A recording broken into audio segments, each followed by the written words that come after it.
Good morning students. Maharaja Surajmal PG college Adalpura की online classes में आप सभी का स्वागत है।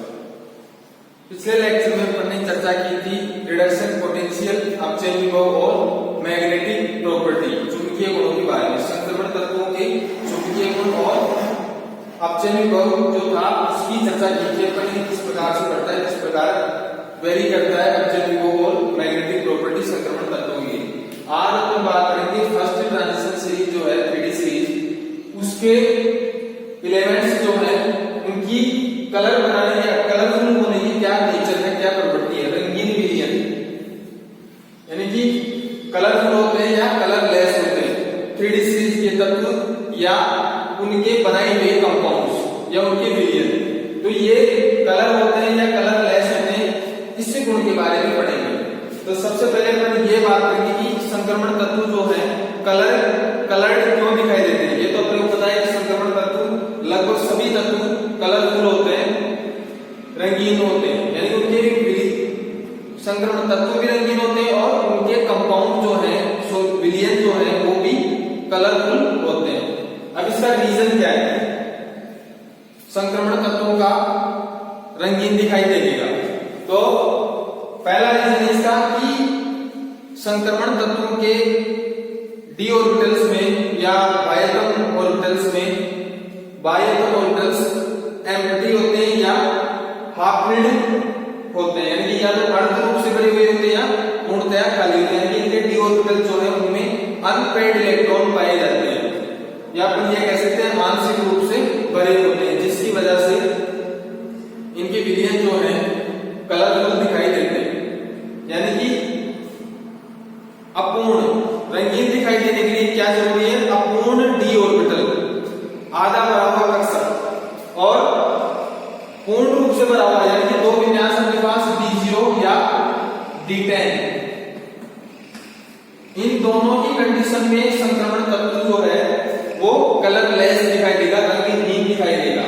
यानी कि डी ऑर्बिटल में कोई भी इलेक्ट्रॉन ना हो या डी ऑर्बिटल पूर्ण रूप से भरा हुआ हो, पूरे 10 इलेक्ट्रॉन भरे हुए हो, उस कंडीशन में संक्रमण तत्व जो है वो कलरलेस दिखाई देगा, रंगहीन दिखाई देगा। अब कलरफुल होने के लिए इलेक्ट्रॉनिक कॉन्फ़िगरेशन होना चाहिए D से D1 to 9, यानी कि डी ऑर्बिटल में 1 से लेके 9 इलेक्ट्रॉनों तक भरे हुए होने चाहिए। ऐसे कंपाउंड या ऐसे एलिमेंट्स कलरफुल दिखाई देंगे। अब D0 या D10 ऑर्बिटल जो होते हैं जिनमें इलेक्ट्रॉन पूर्णतया भरे होते हैं, पूर्णतया खाली होते हैं, ऐसे संक्रमण तत्वों का चुंबकीय गुण कैसा होता है? यानी कि ऐसे इलेक्ट्रॉनिक विन्यास वाले तत्व क्या कहलाते हैं? प्रतिचुंबकीय, डायमैग्नेटिक। जिनका डी ऑर्बिटल पूर्ण रूप से भरा हुआ पूर्ण रूप से खाली हो, ऐसे ऑर्बिटल क्या कहलाते हैं? प्रतिचुंबकीय, डायमैग्नेटिक। और जिनमें अनपेयर्ड इलेक्ट्रॉन प्रेजेंट हो, जिन डी ऑर्बिटल्स में अनपेयर्ड इलेक्ट्रॉन प्रेजेंट हो, उनका चुंबकीय गुण कैसा होता है? अनुचुंबकीय, पैरामैग्नेटिक, अनुचुंबकीय। यानी कि अनुचुंबकीय होने के लिए क्या जरूरी है? अनपेयर्ड इलेक्ट्रॉन ऑर्बिटल्स में अयुग्मित इलेक्ट्रॉनों का होना जरूरी है। तो ऐसे संक्रमण तत्व क्या कहलाते हैं? अनुचुंबकीय। अब अपन को यह समझ में आ रहा है कि जो तत्व प्रतिचुंबकीय होंगे, डायमैग्नेटिक होंगे, वो रंगहीन होंगे, कलरलेस होंगे, और जो तत्व अनुचुंबकीय होते हैं यानी जिनमें अनपेयर्ड इलेक्ट्रॉन प्रेजेंट होते हैं वो कैसे होंगे? कलरफुल, यानी कि रंगीन होंगे, रंगीन और रंगहीन। प्रतिचुंबकीय तत्व जो है वो रंगीन होंगे और अनुचुंबकीय तत्व जो है वो रंगीन पाए जाते हैं। और ये जब कंपाउंड बनाते हैं, कंपाउंड फॉर्मेशन करते हैं, तो उनके कंपाउंड भी कैसे होते हैं? रंगीन। अब हम देखेंगे तत्व रंगीन कैसे दिखाई देते हैं। यानी कि एक ऑर्बिटल से या अपन बात करें एक ऊर्जा स्तर से इलेक्ट्रॉन दृश्य विकिरण का अवशोषण करके हाई एनर्जी स्तर है, उच्च ऊर्जा स्तर, उसमें उत्तेजित हो जाएगा, उसमें चला जाएगा। यानी कि दृश्य विकिरण का अवशोषण करके विजिबल रेडिएशन किसी एक ऊर्जा स्तर से इलेक्ट्रॉन दृश्य विकिरण का अवशोषण करके उच्च ऊर्जा स्तर में प्रमोट हो जाए, उत्तेजित हो जाए या चला जाए, तब तत्व जो है वो कैसा दिखाई देता है? रंगीन। ये कहानी रंगीन दिखाई देगी। अब बात करें अपन D10 विन्यास वालों जो प्रतिचुंबकीय पदार्थ हैं, ये कलरलेस क्यों दिखाई देते हैं, यानी रंगहीन क्यों दिखाई देते हैं? यानी कि इनमें अपने को पता है कि ऑर्बिटल जो पूर्ण रूप से भरा हुआ होता है, पूर्ण रूप से भरा हुआ होता है, और जो खाली कक्षक है D10 ऑर्बिटल्स के पास जो खाली ऑर्बिटल है, इन एलिमेंट्स के जो खाली ऑर्बिटल होते हैं वो इन भरे हुए कक्षकों से इतनी दूर, यानी काफी दूर स्थित होते हैं कि भरे हुए कक्षकों से इलेक्ट्रॉन ऊर्जा का अवशोषण करके उन खाली कक्षकों में यदि जाता है तो उसके लिए क्या जरूरी है? दृश्य विकिरण से भी अधिक एनर्जी का विकिरण चाहिए उसको, यानी कि इससे भी अधिक एनर्जी का विकिरण अवशोषण करने के बाद में वो उन खाली कक्षकों में प्रमोट होता है या उत्तेजित होता है। इसका मतलब ये हुआ कि भरे हुए कक्षकों से जो खाली कक्षक है वो काफी ज्यादा दूर स्थित होते हैं, यानी भरे हुए कक्षकों से इलेक्ट्रॉन यदि प्रमोट होता है, खाली कक्षकों में जाता है तो खाली कक्षक काफी ज्यादा दूर स्थित होते हैं, जिसके लिए दृश्य विकिरण से भी अधिक एनर्जी का रेडिएशन एब्जॉर्ब करना पड़ता है।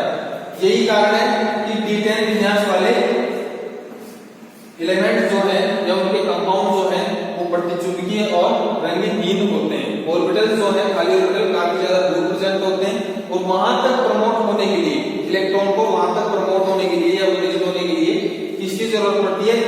विजिबल रेडिएशन से भी अधिक एनर्जी के रेडिएशन की, यानी इससे भी ज्यादा एनर्जी का रेडिएशन एब्जॉर्ब करे इलेक्ट्रॉन, उसके बाद वहां खाली कक्षकों में प्रमोट हो सकता है। तो इस कारण से D10 विन्यास वाले जो एलिमेंट्स हैं वो कैसे दिखाई देते हैं? रंगहीन। अब अपन देखेंगे कि संक्रमण तत्व किस प्रकार से कलरफुल दिखाई देते हैं, यानी कि कोई भी संक्रमण धातु आयन है या एटम है उसके पांचों d ऑर्बिटल समान ऊर्जा के होते हैं। लेकिन जब कोई संक्रमण धातु कंपाउंड बनाता है, यौगिक बनाता है, तो उस कंडीशन में क्या होता है कि पांचों d ऑर्बिटल जो समान ऊर्जा के थे वो अलग अलग एनर्जी के समूह में डिवाइड हो जाते हैं, यानी कि 5 d ऑर्बिटल, ये d ऑर्बिटल है। अब ये पांचों d ऑर्बिटल जो है वो एक समान एनर्जी के होते हैं, इनके नाम होते हैं dxy, dyz, dxz, dx square minus y square और dz स्क्वायर। ये पांचों d ऑर्बिटल एक समान एनर्जी के होते हैं। लेकिन जब कोई संक्रमण धातु आयन या एटम कंपाउंड बनाता है तो ये पांचों d ऑर्बिटल डिवाइड हो जाते हैं अलग अलग ऊर्जा के समूह में, यानी कि 3 ऑर्बिटल जो है, कंपाउंड जो बन रहा है उसकी ज्योमेट्री या संरचना को अष्टफलकीय ऑक्टाहेड्रल, कंपाउंड जो बन रहा है उसकी ज्योमेट्री या संरचना है ऑक्टाहेड्रल। उस कंडीशन में क्या होता है कि पांचों d ऑर्बिटल जो है, इन 5 में से 3 ऑर्बिटल जो है वो लोअर एनर्जी के होते हैं, निम्न ऊर्जा के, और वो चले जाते हैं नीचे, यानी इस प्रकार से लोअर एनर्जी वाले ऑर्बिटल्स को हम नीचे की तरफ लिखेंगे। और ये तीनों ऑर्बिटल कौन से होंगे? dxy, dyz और dxz, यानी कि 3 ऑर्बिटल ऑक्टाहेड्रल कंडीशन में 3 ऑर्बिटल जो है वो लोअर एनर्जी के होंगे और उनको नीचे की तरफ रखेंगे, पर इनका नाम होगा, इनको प्रदर्शित करते हैं अपन T2g से, T2g। और 2 ऑर्बिटल जो है, 2 d ऑर्बिटल वो चले जाते हैं ऊपर, यानी कि हायर एनर्जी के ऑर्बिटल होते हैं दोनों, और इनको प्रदर्शित करते हैं Eg से। और ये होंगे कौन से? dx square minus y square और dz स्क्वायर। यानी कंपाउंड बनाने से पहले संक्रमण धातु आयन के पांचों d ऑर्बिटल एक समान एनर्जी के होते हैं। उसके बाद यदि वो कंपाउंड बनाते हैं और कंपाउंड की ज्योमेट्री कैसी हो? ऑक्टाहेड्रल, उस कंडीशन में क्या होगी? 5 में से 3 ऑर्बिटल जो एक समान एनर्जी के हैं लेकिन लोअर एनर्जी के होते हैं, उनको T2g द्वारा प्रदर्शित किया जाता है, और जो बाकी बचे दो डी ऑर्बिटल हैं जो हायर एनर्जी के होते हैं, उच्च ऊर्जा के, उनको Eg द्वारा प्रदर्शित किया जाता है। अब इन ऑर्बिटल्स जो हाई एनर्जी ऑर्बिटल है और लो एनर्जी के ऑर्बिटल्स, इनके बीच में एनर्जी का जो डिफरेंस है, एनर्जी डिफरेंस, ये वाले लोअर एनर्जी के ऊपर वाले हायर एनर्जी, तो इनके बीच का एनर्जी डिफरेंस है उसको अपन डेल्टा से इंडिकेट करते हैं। अब होता ही है कि यहाँ पे इलेक्ट्रॉन प्रेजेंट है, जैसे मान लो एक इलेक्ट्रॉन प्रेजेंट है, इसको यदि दृश्य विकिरण जितनी एनर्जी मिले, यानी कि विजिबल रेडिएशन का यदि इलेक्ट्रॉन एब्जॉर्प्शन करता है, अवशोषण करता है, तो एब्जॉर्प्शन करने के बाद इलेक्ट्रॉन उत्तेजित होकर कहां चला जाता है, उच्च ऊर्जा के ऑर्बिटल्स में, यानी कि Eg ऑर्बिटल्स में चला जाता है। उसके बाद में और दोनों ऑर्बिटल्स में लोअर एनर्जी ऑर्बिटल और हायर एनर्जी ऑर्बिटल के बीच का एनर्जी डिफरेंस कितना होता है, दृश्य जो विजिबल रेडिएशन है उतना, विजिबल रेडिएशन के जितना इन दोनों के बीच में डिफरेंस होता है। यहाँ पे दृश्य विकिरण के अवशोषण से इलेक्ट्रॉन प्रमोट होकर कहां चला जाता है, हायर एनर्जी के ऑर्बिटल्स में। लेकिन जब इसी एनर्जी को इलेक्ट्रॉन यहां आने के बाद, इसी एनर्जी को जिसको एब्जॉर्ब किया था, उसी एनर्जी को रिलीज करने के बाद, उत्सर्जित करने के बाद, जब ये अपनी मूल स्टेट में आता है, ग्राउंड स्टेट में आता है, वापस लोअर एनर्जी की ऑर्बिटल्स में, तो उस समय जो उत्सर्जित करता है किरणों को, एनर्जी रिलीज करता है, वो अपने को विजिबल रेडिएशन में, विजिबल रीजन में,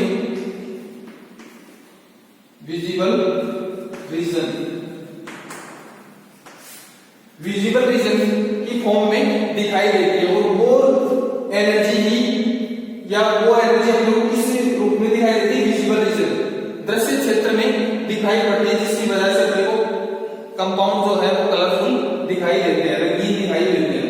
यानी क्या होगा, एनर्जी को एब्जॉर्ब करेगा इलेक्ट्रॉन, लोअर एनर्जी ऑर्बिटल से कहां जाएगा, हाई एनर्जी ऑर्बिटल्स में, और वहां पे जाने के बाद उसी एनर्जी को जब रिलीज करता है और इलेक्ट्रॉन अपनी ग्राउंड स्टेट में आता है, तो रिलीज की एनर्जी जो है वो कैसे दिखाई पड़ती है, वो दृश्य क्षेत्र में, यदि दृश्य क्षेत्र में दिखाई पड़ती है तो कंपाउंड जो है कैसा दिखाई देगा, कलरफुल, रंगीन दिखाई देता है। ये प्रोसेस होता है। यदि अपने पास कंपाउंड की ज्योमेट्री या स्ट्रक्चर हो टेट्राहेड्रल, चतुष्फलकी है, तो उस कंडीशन में क्या होता है, पांचों डी ऑर्बिटल जो है उनका विभाजन अलग तरीके से होता है। तीन ऑर्बिटल ऊपर की तरफ जो हायर एनर्जी के होते हैं, और Eg ऑर्बिटल जो है अपने पास दो ऑर्बिटल, वो लोअर एनर्जी के होते हैं। ये अपन कोऑर्डिनेशन कंपाउंड जो है वहां देखेंगे। अब इसको यहाँ पे कंपाउंड का दिखाई देना किस पे डिपेंड कर रहा है, इलेक्ट्रॉन के द्वारा एनर्जी के एब्जॉर्प्शन करने से, यानी कि एनर्जी को एब्जॉर्ब करेगा, हायर एनर्जी स्टेट में जाएगा, हायर एनर्जी का जो ऑर्बिटल वहां जाएगा, वहां से एनर्जी रिलीज करने के बाद में जब अपनी ग्राउंड स्टेट में आता है, तो रिलीज एनर्जी के कारण कंपाउंड अपने को कलरफुल दिखाई देता है। अब यहाँ पे देखने वाली बात ये है कि इलेक्ट्रॉन जो कहां कहां ट्रांजिशन कर रहा है, यानी कहां स्थानांतरित हो रहा है। यहाँ भी डी ऑर्बिटल है, ऊपर भी डी ऑर्बिटल है, यानी यहाँ से डी ऑर्बिटल से हायर डी ऑर्बिटल में ट्रांसफर हो रहा है, उसके बाद में हायर से लोअर में वापस आ रहा है, यानी कि डी ट्रांजिशन, डी से डी में जा रहा है। इसको बोलते हैं, इस ट्रांजिशन को, इलेक्ट्रॉन के स्थानांतरण को डीडी स्थानांतरण या डीडी ट्रांजिशन। यानी कि अपन ये बोल सकते हैं कि संक्रमण तत्वों का रंगीन दिखाई देना या उनके कंपाउंड्स का रंगीन दिखाई देना किसके कारण होता है, डीडी ट्रांजिशन के कारण होता है। क्योंकि इलेक्ट्रॉन कहां से कहां मूव कर रहा है, डी ऑर्बिटल से डी ऑर्बिटल में, ऊपर भी डी ऑर्बिटल है और नीचे भी डी ऑर्बिटल है। फर्क क्या है इनमें, नीचे वाले लोअर एनर्जी के, ऊपर वाले हायर एनर्जी के। तो इलेक्ट्रॉन का ट्रांसफर जो है, स्थानांतरण कहां कहां हो रहा है, डीडी ऑर्बिटल्स में, इसलिए इस ट्रांजिशन को क्या बोलते हैं, डीडी ट्रांजिशन। और तत्वों का रंगीन दिखाई देना या उनके कंपाउंड्स का रंगीन दिखाई देना, विलयन का रंगीन दिखाई देना, इसके कारण होता है, डीडी ट्रांजिशन के कारण होता है। अब बात करें अपन मैग्नीशियम के तत्वों की, तो मैग्नीशियम में 3d5 विन्यास होता है। 3d5 विन्यास को अपन बोलते हैं स्टेबल कॉन्फ़िगरेशन, स्थायी विन्यास होता है, जिसकी वजह से 3d5 यानी कि मैग्नीज जो है वो डीडी ट्रांजिशन का विरोध करते हैं, या ये जो ट्रांजिशन हो रहा है इनमें, ये ट्रांजिशन नहीं कर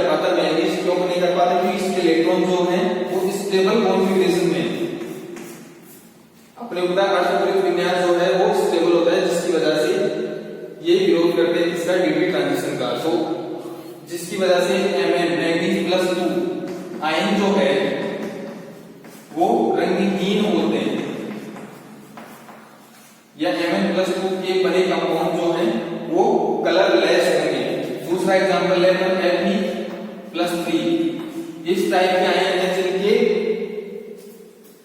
कंपाउंड जो है वो कलरलेस होते हैं, रंगहीन होते हैं। कारण क्या है, ये dd ट्रांजिशन का पालन नहीं करते। क्यों नहीं करते? क्योंकि इनका जो कॉन्फ़िगरेशन, इलेक्ट्रॉनिक कॉन्फ़िगरेशन वो हाफ फील्ड और कॉन्फ़िगरेशन होता है, जो कैसा होता है, स्टेबल होता है।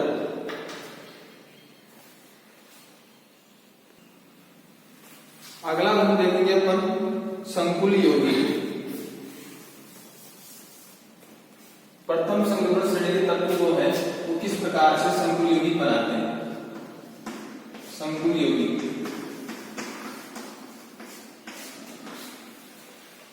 3D सीरीज के एलिमेंट जो है के बारे में मेरे को पता है कि काफी ज्यादा या काफी अधिक संख्या में संकुल पदार्थ होता है, संकुल कॉम्प्लेक्स कंपाउंड जो उनको उनका फॉर्मेशन करते हैं। अब इसके रीजन क्या है कि काफी ज्यादा संख्या में ही अब अलग अलग प्रकार के, एक ही तत्व अलग अलग प्रकार के संकुल यौगिक बना सकते हैं या बनाते हैं।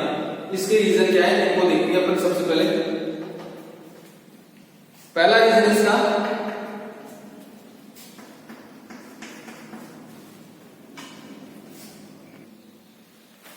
क्या था कि प्रथम संक्रमण श्रेणी के तत्व है उनका एटॉमिक साइज जो है, परमाणु आकार वो कम होता है, जिसके कारण उनके ऊपर आवेश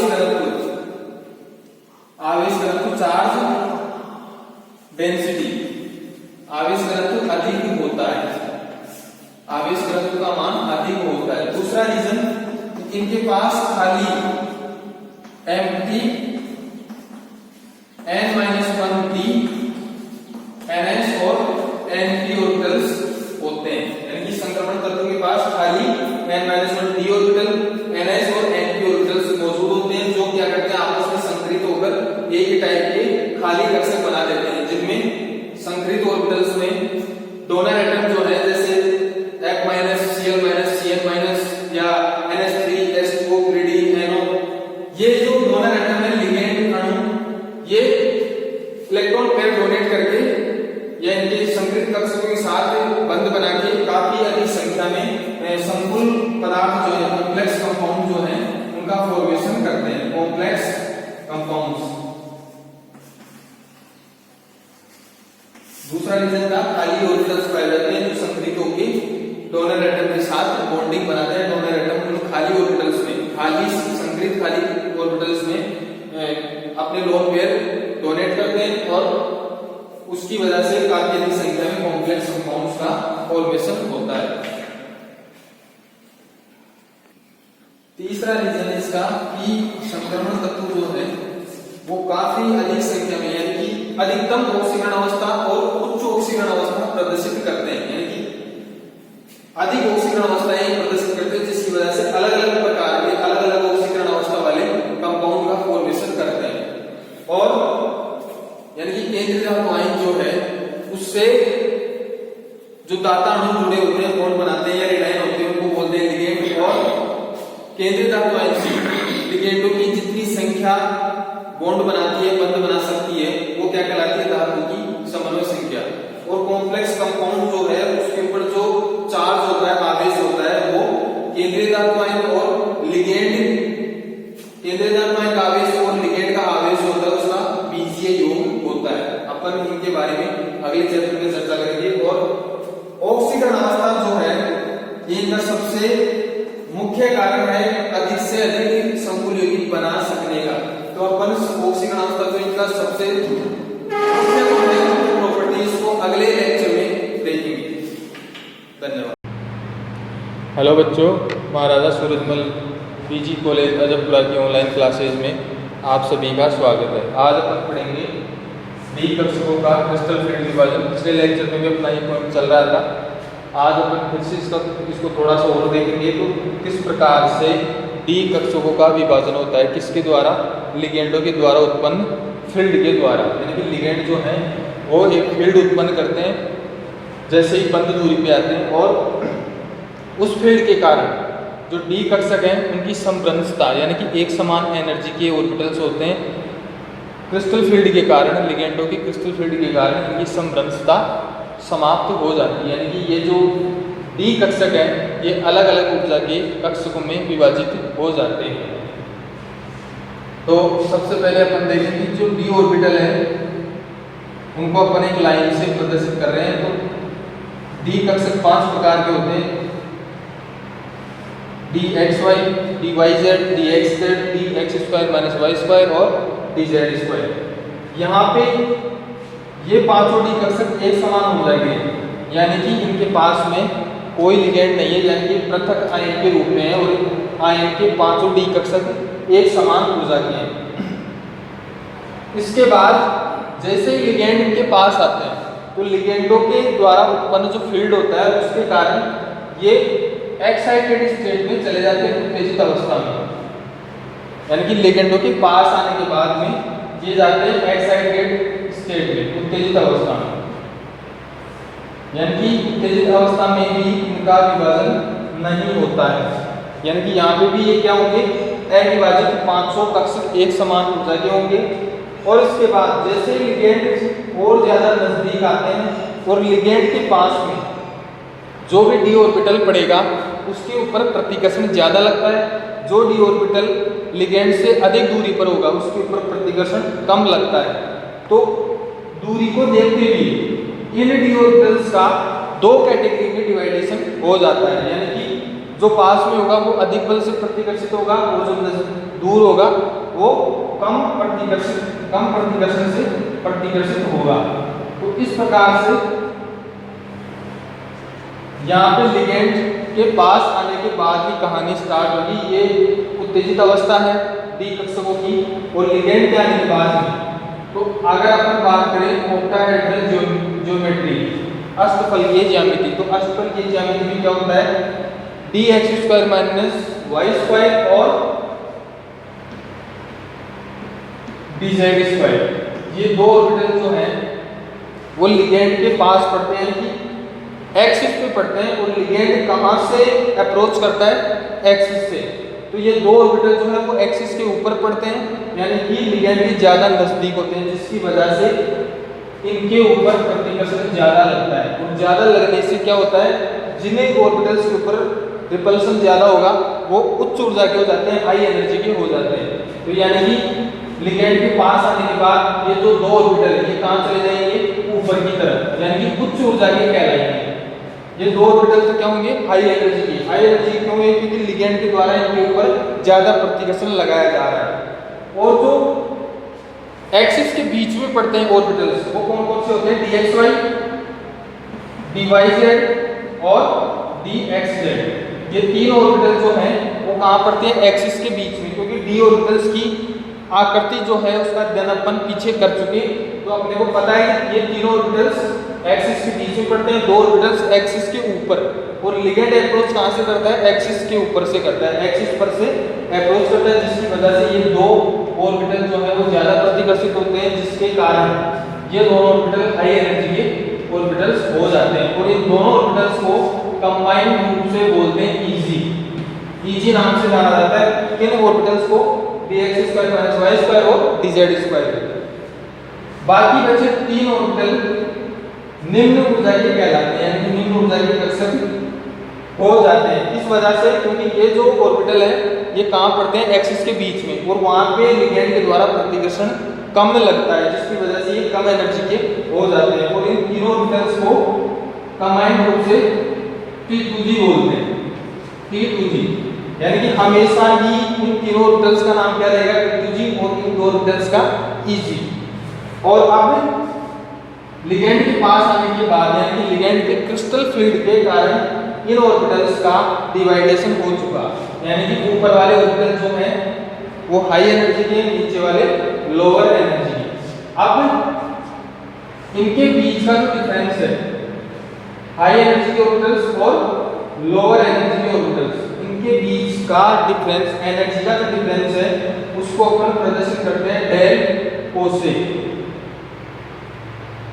डेल का मतलब है परिवर्तन और ओ का मतलब है ऑक्टाहेड्रल, यानी कि अष्टफलकीय ज्यामिति के लिए अपन डी कक्षकों का विभाजन देख रहे हैं। तो डी अष्टफलकीय ज्यामिति में क्या होता है, दो ऑर्बिटल ऊपर की जाते हैं जो हाई एनर्जी के होते हैं Eg के नाम से जाने जाते हैं, और तीन ऑर्बिटल लोअर एनर्जी के जो P2G के नाम से जाने जाते हैं। अब इन कम ऊर्जा के कक्षकों और उच्च ऊर्जा के कक्षकों के बीच में ऊर्जा का जो अंतर है उसको अपन दिखाते हैं डेल O से। O का मतलब ऑक्टाहेड्रल। यदि ये विभाजन टेट्राहेड्रल ज्योमेट्री का होता तो अपन यहाँ किससे दिखाते डेल T से। T का मतलब टेट्राहेड्रल। अब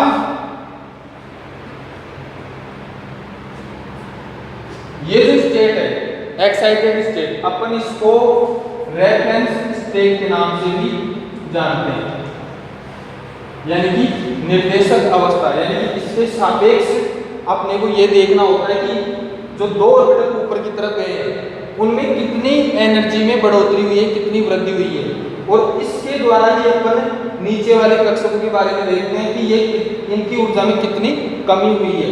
तो अपनी ये जो उत्तेजित अवस्था है ये कौन सी अवस्था हो गई, रेफरेंस स्टेट।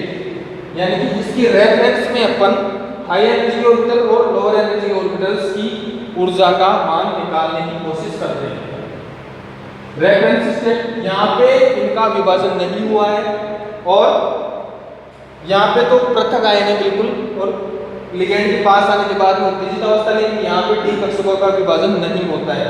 जब क्रिस्टल लिगेंड फील्ड का निर्माण करते हैं उस फील्ड के कारण जब डिवाइडेशन होता है ऑर्बिटल्स का, तो इस प्रकार से डिवाइडेशन होता है। यानी कि ये जो स्टेट है ये काम करती है रेफरेंस स्टेट का। रेफरेंस स्टेट निर्देशक अवस्था, यानी इसकी रेफरेंस में अपन ये देखते हैं कि पांचों डी ऑर्बिटल्स में से दो ऑर्बिटल की एनर्जी में कितनी वृद्धि हुई है और बाकी जो तीन ऑर्बिटल है उनकी एनर्जी में कितनी कमी हुई है। तो अपन इस रेफरेंस स्टेट के माध्यम से ये देखेंगे कि Eg ऑर्बिटल्स में कितनी वृद्धि हुई है एनर्जी में और P2G में कितनी कमी हुई है। लेकिन इनमें जो ऊर्जा परिवर्तन है उनका बीजगणितीय योग शून्य होता है। यानी कि उच्च ऊर्जा के कक्षकों में जो ऊर्जा में वृद्धि हुई है वो, और निम्न ऊर्जा के कक्षकों में ऊर्जा में जो कमी हुई है उनका योग शून्य होता है। यानी कि कमी और वृद्धि एक समान होती है। जैसे अपन बात करें, और इस नियम को क्या कहते हैं, गुरुत्व के केंद्र का नियम।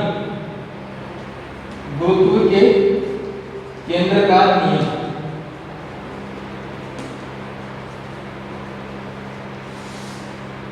यानी कि उच्च ऊर्जा के कक्षकों में एनर्जी में वृद्धि और निम्न ऊर्जा के कक्षकों की एनर्जी में कमी का योग शून्य होता है। या हम ये भी बोल सकते हैं कि इनकी जो वृद्धि है वो इनकी कमी के बराबर होती है या एक समान होती है। जैसे अपन बात करें, और ये नियम कहलाता है गुरुत्व के केंद्र का नियम। ऑक्टाहेड्रल ज्योमेट्री की बात करें तो रेफरेंस स्टेट से, यानी कि रेफरेंस यहाँ पे एनर्जी का मान 0 है। अब इस 0 से ऊपर की तरफ जाएंगे तो पॉजिटिव मान आएगा, और 0 से नीचे आएंगे तो नेगेटिव मान। तो ऊपर जाने का मतलब है एनर्जी में वृद्धि हुई है। तो ऑक्टाहेड्रल ज्योमेट्री के लिए देखें अपन, तो ऑक्टाहेड्रल ज्योमेट्री में इसका मान आता है 3/5, यानी कि 0.6, और ये होता है प्लस का। यानी कि ऑक्टाहेड्रल ज्योमेट्री में उच्च ऊर्जा के कक्षकों में जो एनर्जी में वृद्धि हुई है वो कितनी हुई है, 0.6।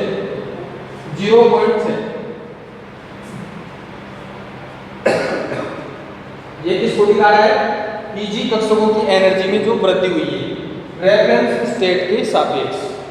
और P2G जो ऑर्बिटल्स है उनकी ऊर्जा में कितनी कमी हुई है, वो होती है 2/5, यानी कि 0.4, और ये होता है माइनस में। यानी कि रेफरेंस स्टेट से अपन नीचे जा रहे हैं तो माइनस में आएगा, रेफरेंस स्टेट से ऊपर जा रहे हैं तो प्लस में आएगा। तो यानी कि उच्च ऊर्जा के कक्षकों में एनर्जी में वृद्धि कितनी हुई, 0.6, और कमी कितनी हुई, 0.4। जब अपन इनका योग करते हैं 0.6 प्लस माइनस में 0.4, तो ये कितना निकल जाता है, 0। यानी कि ऊर्जा में हुई वृद्धि और ऊर्जा में हुई कमी का योग शून्य होता है या एक समान होता है। यानी कि इनका योग जो है वो क्या निकल के आता है, 0.6 की वृद्धि हुई थी एनर्जी में और 0.4 की कमी हुई थी। लेकिन अब यदि इनका योग करें तो वो निकल के आता है 0, और ये नियम कहलाता है गुरुत्व के केंद्र का नियम। यानी कि यहाँ पे ऑर्बिटल्स में जो वृद्धि हुई है एनर्जी में और कमी जो हुई है उनका योग एक समान होगा और यह कहलाता है गुरुत्व के केंद्र का नियम। तो ऑक्टाहेड्रल ज्योमेट्री में यहाँ पे जो दो ऑर्बिटल्स हैं जो हाई एनर्जी के हैं ये आपस में एक समान होते हैं, यानी कि इनकी आपस में एनर्जी एक समान है। तो इनको बोलते हैं अपन ऑर्बिटल्स कितने होते हैं? दो। तो दो के लिए द्विक और समभ्रंश, यानी कि इन दोनों ऑर्बिटल्स को बोलते हैं द्विक समभ्रंश, यानी कि ये दोनों ऑर्बिटल एनर्जी में एक दूसरे के एक समान है। और यहाँ पे नीचे वाले जो तीन ऑर्बिटल हैं ये तीनों आपस में एक समान है और इनके लिए यूज करते हैं अपन शब्द का त्रिक समभ्रंश। त्रिक का मतलब तीन और समभ्रंश यानी एक समान, यानी कि यहाँ पे नीचे वाले तीन ऑर्बिटल्स एक समान है और ऊपर वाले ऑर्बिटल्स दोनों एक समान है। ऊपर वाले ऑर्बिटल्स को बोलते हैं द्विक समभ्रंश और नीचे वाले को त्रिक समभ्रंश। अब यहाँ पे जो ऑर्बिटल हाई एनर्जी के हैं, जो ऑर्बिटल लोअर एनर्जी के हैं, वो ऑर्बिटल्स की जो पोजीशन है वो चेंज हो सकती है। कब? यदि अपने पास ज्योमेट्री अलग प्रकार की हो तो, यानी कि यदि अपन टेट्राहेड्रल कॉम्प्लेक्स की बात करें तो यहाँ पे ऑक्टाहेड्रल में जो ऑर्बिटल हाई एनर्जी का है वो टेट्राहेड्रल में लोअर एनर्जी का हो सकता है, यानी कि इनका जो डिवाइडेशन है डी ऑर्बिटल्स का वो डिपेंड करता है ज्योमेट्री पे। वर्गाकार समतलीय है तो वहाँ पे अपने को डी कक्षकों का ये जो अरेंजमेंट है ये अलग प्रकार से देखने को मिलेगा। ऑक्टाहेड्रल में हाई एनर्जी के दो ऑर्बिटल्स होते हैं, टेट्राहेड्रल में ये दोनों ऑर्बिटल्स जो हाई एनर्जी के हैं वो लोअर एनर्जी के हो सकते हैं।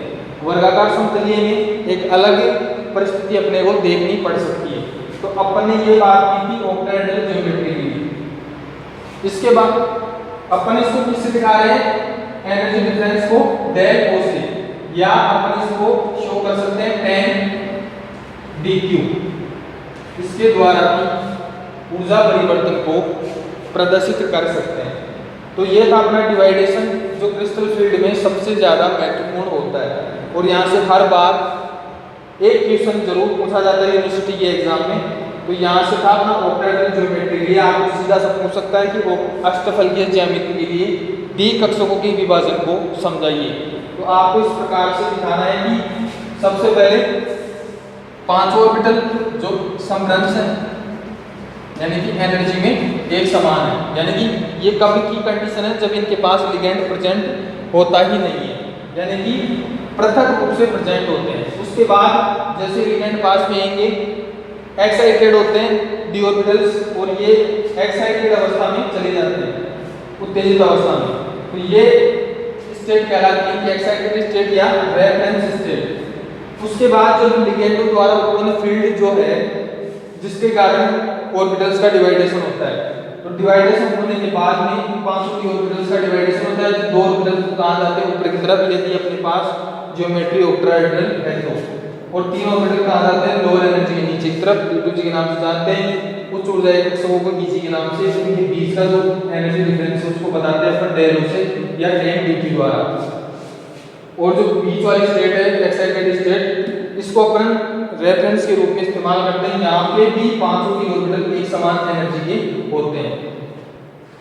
तो यदि अपन बात करें, अब इसके बाद में अपन चर्चा करेंगे टेट्राहेड्रल ज्योमेट्री के लिए किस प्रकार से डी कक्षकों का विभाजन होता है। वहाँ पे अपने को एक अलग परिस्थिति देखने को मिल सकती है, यानी कि यहाँ पे जो हाई एनर्जी के ऑर्बिटल है वो वहाँ पे लोअर एनर्जी के हो सकते हैं। क्यों होते हैं ये सभी चीज़ें अपन टेट्राहेड्रल ज्योमेट्री पढ़ेंगे उसमें देखेंगे। हेलो बच्चों, महाराजा सूरजमल पीजी कॉलेज अजबपुरा की ऑनलाइन क्लासेज में आप सभी का स्वागत है। आज अपन पढ़ेंगे डी कक्षकों का क्रिस्टल फील्ड विभाजन। पिछले लेक्चर में भी अपना ये पॉइंट चल रहा था, आज अपन फिर से इसको थोड़ा सा और देखेंगे। तो किस प्रकार से डी कक्षकों का विभाजन होता है, किसके द्वारा? लिगेंडों के द्वारा उत्पन्न फील्ड के द्वारा, यानी कि लिगेंड जो है वो एक फील्ड उत्पन्न करते हैं जैसे ही बंद दूरी पे आते हैं, और उस फील्ड के कारण जो डी कक्षक हैं उनकी समभ्रंशता यानी कि एक समान एनर्जी के ऑर्बिटल्स होते हैं। क्रिस्टल फील्ड के कारण, लिगेंडों की क्रिस्टल फील्ड के कारण इनकी समभ्रंशता समाप्त हो जाती है, यानी कि ये जो डी कक्षक हैं ये अलग अलग ऊर्जा के कक्षकों में विभाजित हो जाते हैं। तो सबसे पहले अपन देखेंगे जो डी ऑर्बिटल है उनको अपन एक लाइन से प्रदर्शित कर रहे हैं। तो डी कक्षक 5 प्रकार के होते हैं,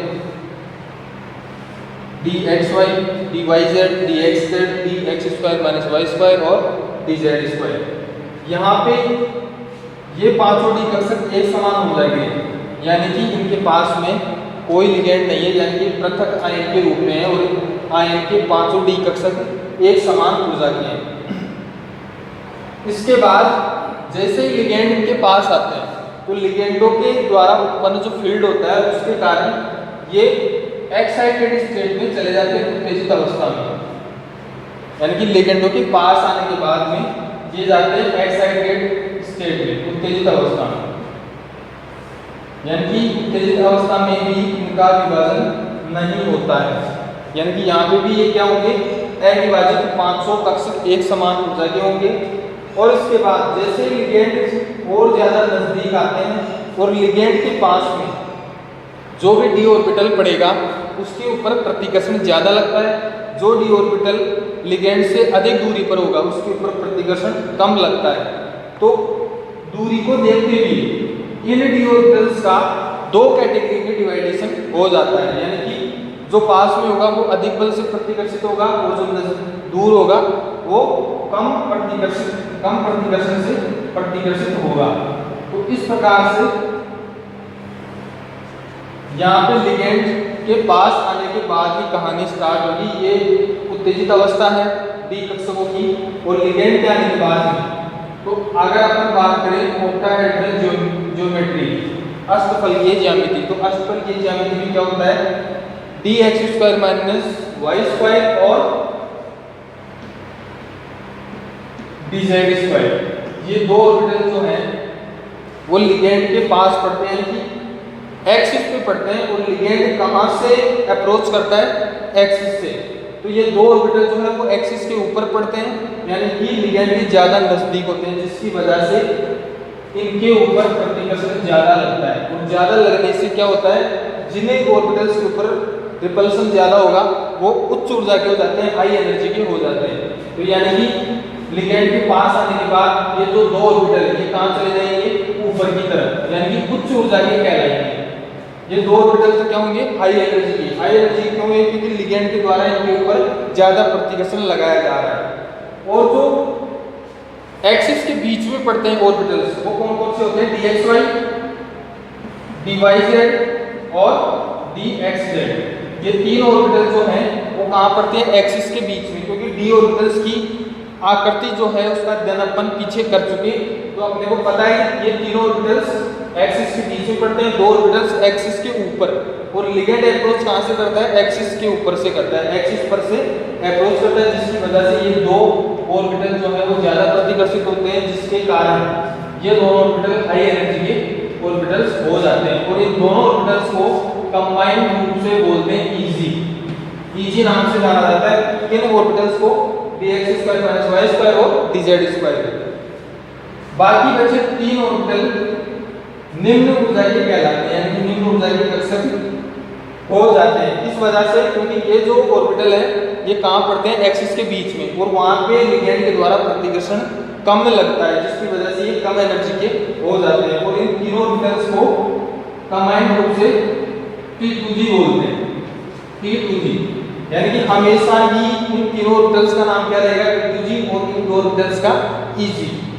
और अब लिगेंड के पास आने के बाद, यानी कि लिगेंड के क्रिस्टल फील्ड के कारण इन ऑर्बिटल्स का डिवाइडेशन हो चुका, यानी कि ऊपर वाले ऑर्बिटल जो हैं वो हाई एनर्जी के, नीचे वाले लोअर एनर्जी के। अब इनके बीच का जो डिफरेंस है, हाई एनर्जी के ऑर्बिटल्स और लोअर एनर्जी के ऑर्बिटल्स, इनके बीच का डिफरेंस, एनर्जी का जो डिफरेंस है उसको अपन प्रदर्शित करते हैं डेल ओ से। डेल का मतलब है परिवर्तन और ओ का मतलब है ऑक्टाहेड्रल, यानी कि अष्टफलकीय ज्यामिति के लिए अपन डी कक्षकों का विभाजन देख रहे हैं। तो डी अष्टफलकीय ज्यामिति में क्या होता है, दो ऑर्बिटल ऊपर की तरफ जाते हैं जो हाई एनर्जी के होते हैं, ईजी के नाम से जाने जाते हैं, और तीन ऑर्बिटल लोअर एनर्जी के जो T2G के नाम से जाने जाते हैं। अब इन कम ऊर्जा के कक्षकों और उच्च ऊर्जा के कक्षकों के बीच में ऊर्जा का जो अंतर है उसको अपन दिखा हैं डेल ओ से। ओ का मतलब ऑक्टाहेड्रल।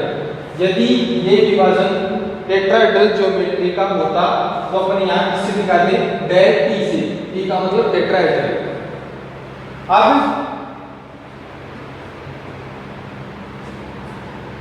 ये जो स्टेट है एक्साइटेड स्टेट, अपन इसको रेफरेंस स्टेट के नाम से भी जानते हैं, यानी कि निर्देशक अवस्था। यानी कि इसके सापेक्ष अपने को ये देखना होता है कि जो दो ऑर्बिटल ऊपर की तरफ गए हैं उनमें कितनी एनर्जी में बढ़ोतरी हुई है, कितनी वृद्धि हुई है, और इसके द्वारा ये अपन नीचे वाले कक्षकों के बारे में देखते हैं कि ये इनकी ऊर्जा में कितनी कमी हुई है। तो अपनी ये जो उत्तेजित अवस्था है ये कौन सी अवस्था हो गई, रेफरेंस स्टेट। यानी कि इसकी रेफरेंस में अपन हाई एनर्जी ऑर्बिटल और लोअर एनर्जी ऑर्बिटल्स की ऊर्जा का मान निकालने की कोशिश करते हैं। रेफरेंस स्टेट यहाँ पे इनका विभाजन नहीं हुआ है और यहाँ पे तो पृथक आयन है बिल्कुल, और लिगेंड के पास आने के बाद में उत्तेजित अवस्था, लेकिन यहाँ पे डी कक्षकों का विभाजन नहीं होता है। जब क्रिस्टल लिगेंड फील्ड का निर्माण करते हैं उस फील्ड के कारण जब डिवाइडेशन होता है ऑर्बिटल्स का, तो इस प्रकार से डिवाइडेशन होता है। यानी कि ये जो स्टेट है ये काम करती है रेफरेंस स्टेट का। रेफरेंस स्टेट निर्देशक अवस्था, यानी इसकी रेफरेंस में अपन ये देखते हैं कि पांचों डी ऑर्बिटल्स में से दो ऑर्बिटल की एनर्जी में कितनी वृद्धि हुई है और बाकी जो तीन ऑर्बिटल है उनकी एनर्जी में कितनी कमी हुई है। तो अपन इस रेफरेंस स्टेट के माध्यम से ये देखेंगे कि ईजी ऑर्बिटल्स में कितनी वृद्धि हुई है एनर्जी में और ईजी में कितनी कमी हुई है। लेकिन इनमें जो ऊर्जा परिवर्तन है उनका बीजगणितीय योग शून्य होता है। यानी कि उच्च ऊर्जा के कक्षकों में जो ऊर्जा में वृद्धि हुई है वो, और निम्न ऊर्जा के कक्षकों में ऊर्जा में जो कमी हुई है उनका योग शून्य होता है। यानी कि कमी और वृद्धि एक समान होती है। जैसे अपन बात करें, और इस नियम को क्या कहते हैं, गुरुत्व के केंद्र का नियम। गुरुत्व के केंद्र का नियम।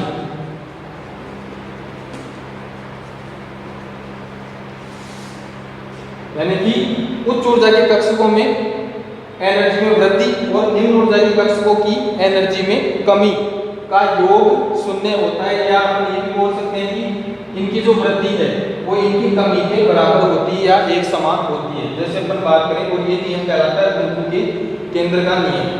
ऑक्टाहेड्रल ज्योमेट्री की बात करें तो रेफरेंस स्टेट से, यानी कि रेफरेंस यहाँ पे एनर्जी का मान 0 है। अब इस 0 से ऊपर की तरफ जाएंगे तो पॉजिटिव मान आएगा और 0 से नीचे आएंगे तो नेगेटिव मान। तो ऊपर जाने का मतलब है एनर्जी में वृद्धि हुई है। तो ऑक्टाहेड्रल ज्योमेट्री के लिए देखें अपन, तो ऑक्टाहेड्रल ज्योमेट्री में इसका मान आता है 3/5, यानी कि 0.6, और ये होता है प्लस का। यानी कि ऑक्टाहेड्रल ज्योमेट्री में उच्च ऊर्जा के कक्षकों में जो एनर्जी में वृद्धि हुई है वो कितनी हुई है, 0.6।